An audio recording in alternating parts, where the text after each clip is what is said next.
আসসালামু আলাইকুম। আজকে 2 দিন ধরে আমার কী অবস্থা হয়েছে আল্লাহ জানে, কি রোগ হয়েছে এখন আমার নতুন। আগে শুধু ডিটারজেন্ট দিয়ে ধুইলে আমার হাত মানে একটু দেখতে হাতগুলো মানে চামড়া চামড়া উঠা যায়। বাট কয়েকদিন ধরে আমার এমন অবস্থা, অ্যালার্জি, কালকে সারা রাত ঘুমাইতে পারিনি, অ্যালার্জি চুলকানিতে। পরে একটা অ্যালার্টর খাইলাম, খাওয়ার পরে আমি সব সময় এই অ্যালার্জির ওষুধ খাইলে আমার এত খারাপ লাগে যা বলার বাইরে। তো আজকে খুব খারাপ লাগতেছিল, বিধায় খিচুড়ি রান্না করলাম।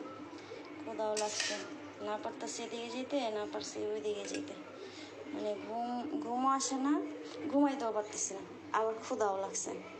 তো তাড়াতাড়ি চটপট করে খিচুড়ি রান্না করে খিচুড়ি এটা চিন্তা ভাবনা করছি, দেখি ঠান্ডা করে নেই খিচুড়ি।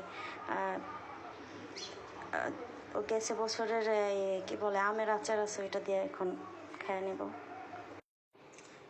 এই হলো খিচুড়ি আর আচার।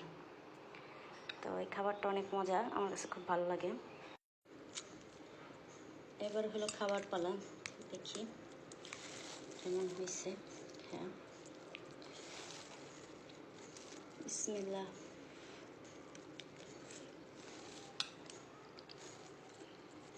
আচার অস্থির, মানে আচার দেওয়াতে পুরো খিচুড়ির ফ্লেভারটাই চেঞ্জ।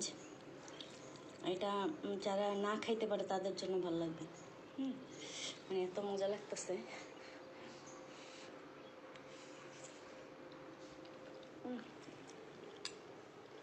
চলে আসেন,